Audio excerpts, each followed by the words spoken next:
Ratusan orang dari komunitas sepeda motor yang hendak menggelar acara di Probolinggo, Jawa Timur dibubarkan polisi. Para anggota komunitas dari berbagai daerah ini dinilai melanggar protokol kesehatan dengan berkerumun. Sebagian dari mereka juga tidak mengenakan masker. Selain itu, acara ini diduga tidak mengantongi izin. Ya karena tidak ada izinnya dan ini masih pandemi. Oh gitu ya. Melaksanakan kegiatan begini harus protokol kesehatan dijaga, Mas. Oh gitu ya. Berapa anggota ada Mas? Kami kan patroli, Ya. patroli skala besar. Jadi kami bukan hanya ini, kita patroli seluruh wilayah Probolinggo. Setelah bernegosiasi, acara yang digelar komunitas sepeda motor ini tetap digelar, namun di lokasi berbeda dan dengan protokol kesehatan ketat. Dari Probolinggo, Jawa Timur, Hana Purwadi, iNews melaporkan.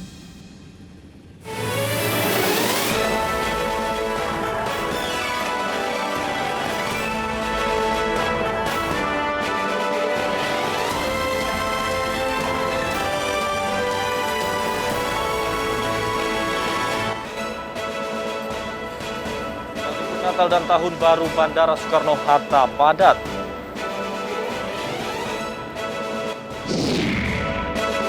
Lomba panjat dinding di Pandeglang yang bertajuk Bupati Cup viral karena hanya berhadiah uang Rp95.000.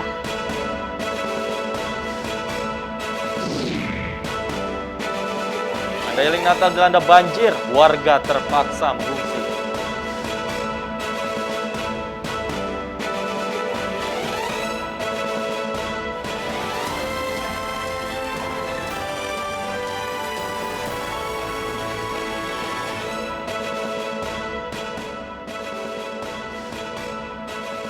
Selamat sore pemirsa, demikian tadi berita pilihan iNews Sore. Bersama saya Stefani Patricia dan rekan saya Davi Pratama yang akan bergantian menyampaikan informasi selama 2 jam ke depan. Selamat sore Davi, ada informasi apa untuk mengawali iNews Sore hari ini? Ya, selamat sore Stefani. Kita awali iNews sore hari ini dengan informasi terkait ramainya Bandara Soekarno-Hatta Tangerang, Banten yang dipadati penumpang sepekan jelang Natal dan Tahun Baru. Padahal pemerintah telah mengimbau masyarakat agar tidak bepergian ke luar negeri untuk mencegah penyebaran COVID-19 varian Omikron.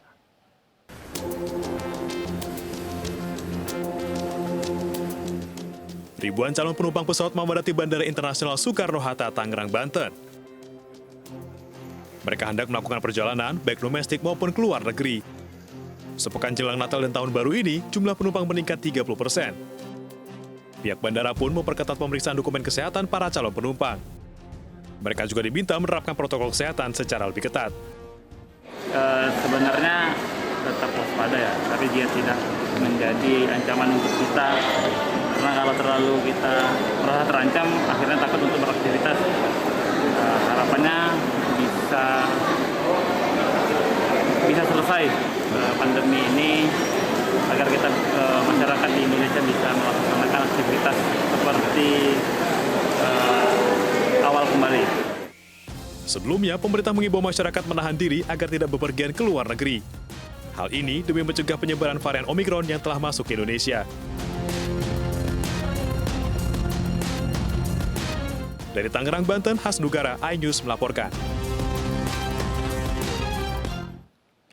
Aturan ganjil genap di kawasan wisata Puncak Bogor, Jawa Barat semakin diperketat jelang libur Natal dan Tahun Baru. Kendaraan yang melintas wajib menunjukkan surat vaksin dan surat hasil negatif swab tes antigen atau PCR. Kebijakan plat nomor ganjil genap di kawasan Puncak sudah berjalan selama 16 pekan. Kebijakan ini terbukti efektif mengurangi volume kendaraan. Hal ini dilakukan untuk mencegah kerumunan di lokasi wisata. Rencananya aturan akan semakin diperketat mulai 20 Desember hingga 2 Januari tahun 2022. Akan ada pemeriksaan di 25 titik yang tersebar di 5 wilayah dan 10 titik pemeriksaan di Kabupaten Bogor. Di setiap titik pemeriksaan, pengemudi dan penumpang diminta untuk menunjukkan sertifikat vaksin melalui aplikasi Peduli Lindungi serta surat hasil negatif swab tes antigen atau PCR.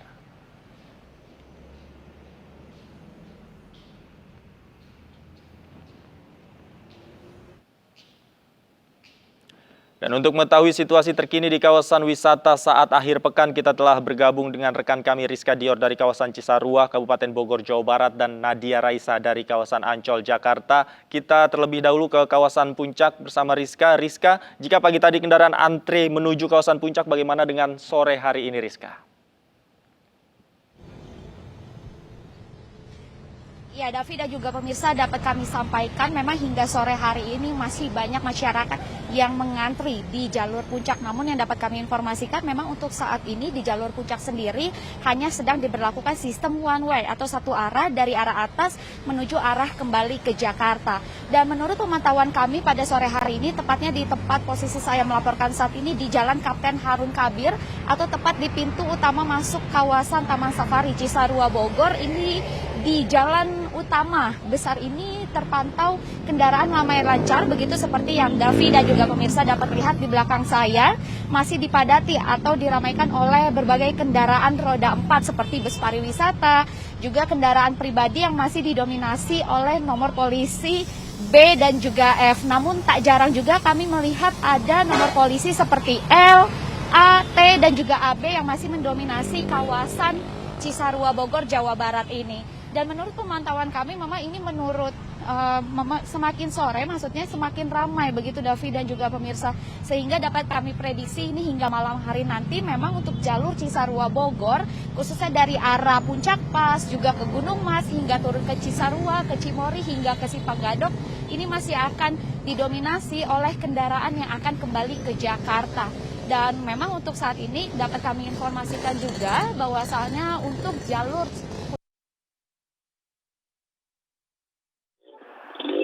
ganjil genap ini hanya diberlakukan pagi hingga pukul 11.30. Namun apabila sudah mencapai jam 11.30 hingga sore hari seperti ini, hanya diberlakukan sistem one way atau satu arah saja bagi kendaraan yang akan kembali menuju ke Jakarta. Dan rupanya ini menurut pemantauan kami di lapangan juga ada sedikit kemacetan yang terjadi, Davi dan juga pemirsa, sehingga untuk turun hingga bisa mencapai ke pertigaan Simpang Gadok ini mungkin akan butuh waktu sekitar 1 jam. Dan untuk mengetahui situasi terkini di kawasan Ancol, Jakarta, sudah terhubung dengan rekan kami Nadia Raisa. Silakan Nadia.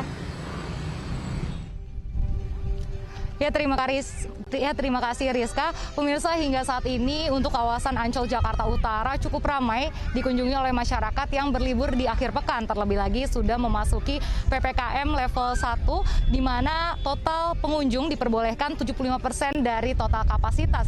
Dan hingga Minggu sore total pengunjung yang tersebar di kawasan Ancol itu mencapai 12.000 orang. Nah, di kawasan pantai tempat saya melaporkan di sini bisa dilihat cukup ramai oleh pengunjung yang datang bersama keluarga, sanak saudara, kerabat, dan juga banyak yang membawa anak-anak mereka. Karena anak-anak usia di bawah 12 tahun memang sudah diperbolehkan masuk, tapi tentunya dengan pendampingan dari orang tua. Di sini banyak sekali aktivitas yang bisa dilakukan, seperti banyak yang piknik, lalu juga ada yang bermain layangan, ada yang bersepeda, berolahraga, dan juga ada anak-anak yang banyak bermain pasir di sini. Tetapi untuk berenang memang hingga saat ini masih belum diperbolehkan, dan di sini juga ada petugas yang berjaga di mana mereka berkeliling dan akan menegur pengunjung yang tidak mematuhi protokol kesehatan. Karena menurut pantauan kami memang juga ada cukup banyak pengunjung yang tidak menggunakan masker dengan benar misalnya, atau tidak menjaga jarak. Nah, di sini juga disediakan wastafel untuk mencuci tangan sehingga para pengunjung tetap bisa menjaga kebersihan di sini, dan wastafel-wastafel tersebut disebar di sudut-sudut dari kawasan pantai sendiri. Nah, untuk memasuki kawasan Ancol juga tentunya tiket harus dibeli secara online. Selain itu juga pengunjung yang masuk mereka harus sudah divaksinasi minimal dosis pertama. Dan selain dari petugas yang berjaga di sini juga terdapat pengeras suara dan juga papan-papan serta spanduk-spanduk yang mengingatkan para pengunjung untuk tetap menerapkan protokol kesehatan. Nah, di kawasan Ancol sendiri itu beroperasi dari pukul 6 pagi hingga pukul 9 malam. Kembali ke studio, Davi. Ya, tampaknya kawasan wisata Ancol sudah mulai padat, begitupun di kawasan Puncak Cisarua Bogor. Terima kasih rekan-rekan Nadia Raisa dan juga Rizka Dior atas laporan Anda. Selamat bertugas kembali teman-teman. Pemirsa, tak hanya di Jakarta, lokasi wisata di sejumlah daerah juga dipadati pengunjung. Di Bandung Barat, ruas jalan menuju kawasan wisata Lembang macet hingga 5 km. Sementara di Palembang, Sumatera Selatan, objek wisata air mulai ramai dikunjungi wisatawan.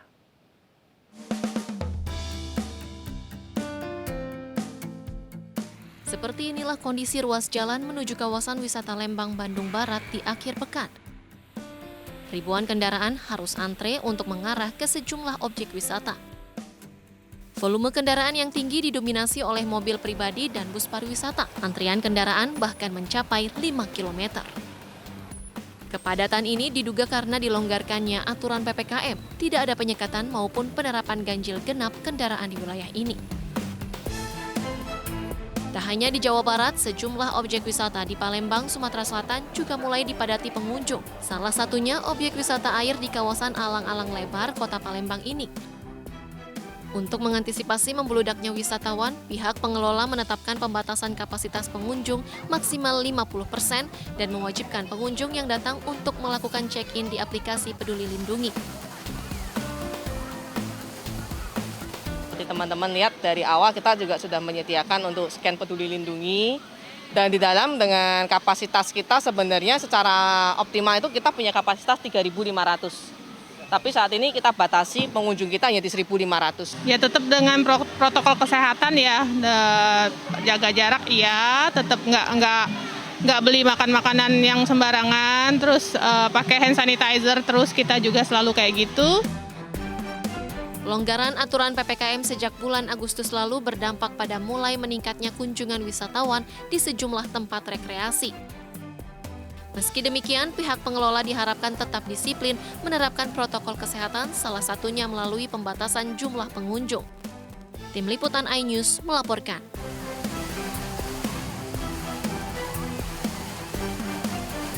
Pemirsa, kejuaraan olahraga Bupati Cup di Pandeglang, Banten heboh karena berhadiah uang yang relatif kecil. Para peserta yang juara hanya menerima hadiah uang berkisar antara Rp45.000 hingga Rp95.000 saja. Kejuaraan Bupati Cup yang menyelenggarakan pertandingan 4 cabang olahraga diikuti oleh para peserta dari berbagai wilayah di Pandeglang, Banten. Para atlet diantaranya mengikuti pertandingan panjat dinding dan pencak silat, bahkan berlangsung hingga malam hari. Namun belakangan para peserta mengaku kecewa.